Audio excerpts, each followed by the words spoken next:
नमस्कार। ये बीए भाग द्वितीय इतिहास की कक्षा है। आज हम शाहजहाँ की बात करते हैं। शाहजहाँ का जन्म 1592 में लाहौर में मारवाड़ की राजकुमारी जोधाबाई या जिसका दूसरा नाम था जगत गुसाई उन्होंने शाहजहाँ को जन्म दिया। इसका बचपन का नाम खुर्रम था।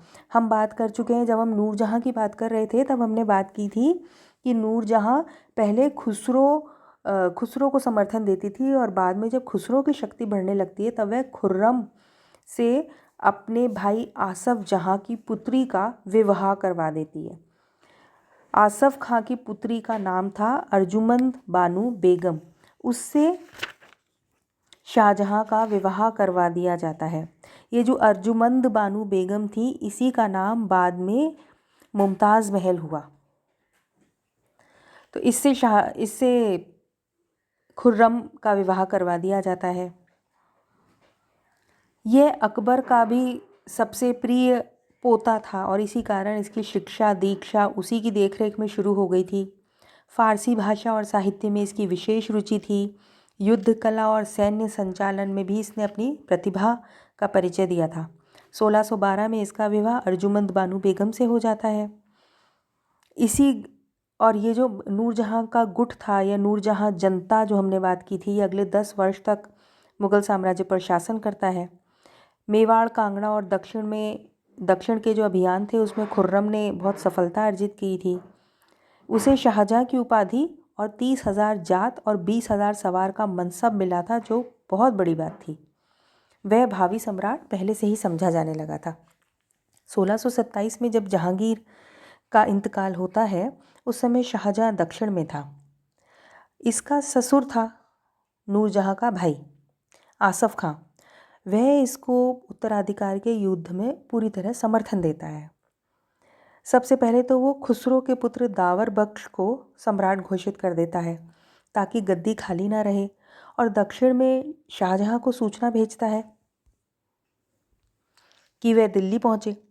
इसी बीच वो शाह परिवार के राज परिवार के जितने भी राजकुमार थे उनको मौत के घाट उतार देता है। इस तरह उसका रास्ता पूरी तरह साफ हो जाता है। शाहजहाँ दिल्ली पहुंचता है, आगरा पहुंचता है, और आगरा पहुंचने से पहले ही आगरा पहुंचने के पहले ही राजगद्दी के जितने भी उत्तराधिकारी थे वो कत्ल कर दिए गए थे। तब 4 फरवरी 1628 को शाहजहाँ आगरे में राजगद्दी पर बैठता है। अबुल मुजफ्फर शाहबुद्दीन मोहम्मद साहिब किराने सानी की उपाधि वे धारण करता है। अबुल मुजफ्फर शाहबुद्दीन मोहम्मद साहिब किराने सानी। आसफ खां को वह 8,000 जात और 8,000 सवार का मनसब देता है और साम्राज्य का वजीर नियुक्त करता है।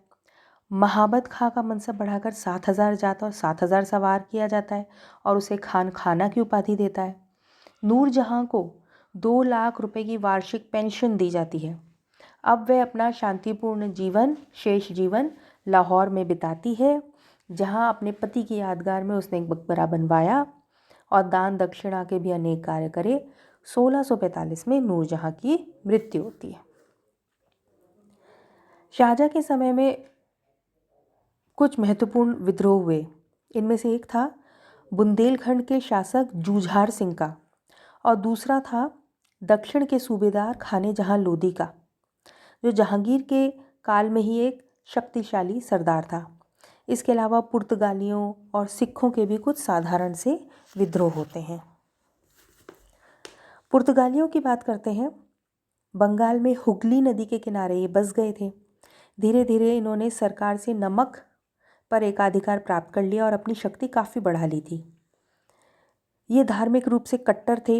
हुगली जिले के हज़ारों लोग को इन्होंने ज़बरदस्ती ईसाई बना लिया था और अनेक लोगों का अपहरण करके उन्हें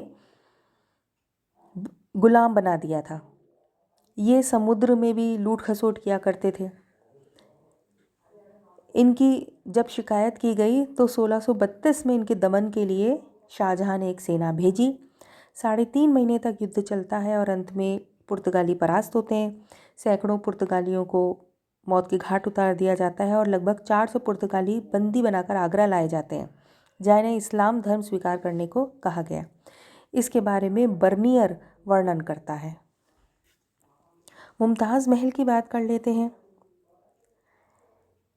अर्जुमंद बानू बेगम इसका नाम था, जो नूरजहाँ के भाई आसफ़ खां की पुत्री थी। इसका जन्म 1591 में हुआ था।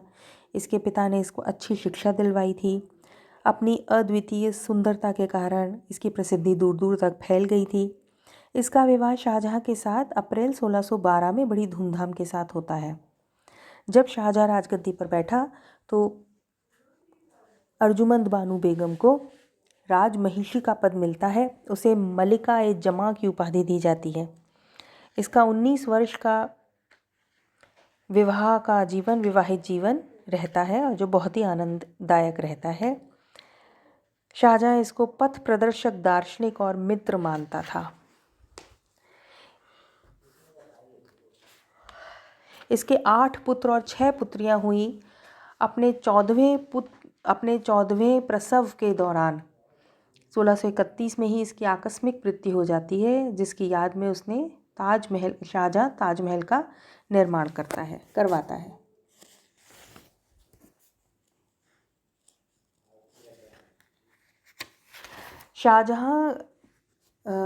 शाहजहाँ की जो मुख्य देन है, मुख्य योगदान है,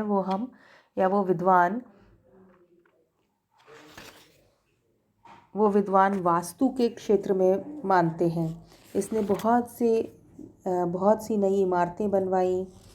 इसने प्रसिद्ध मयूर सिंहासन, जिसे तख्ते ताऊस कहा जाता है, वो बनवाया। इसलिए वास्तुकला के क्षेत्र में शाहजहाँ का काल स्वर्ण युग कहा जाता है। आगे की बात हम अगले लेक्चर में करेंगे।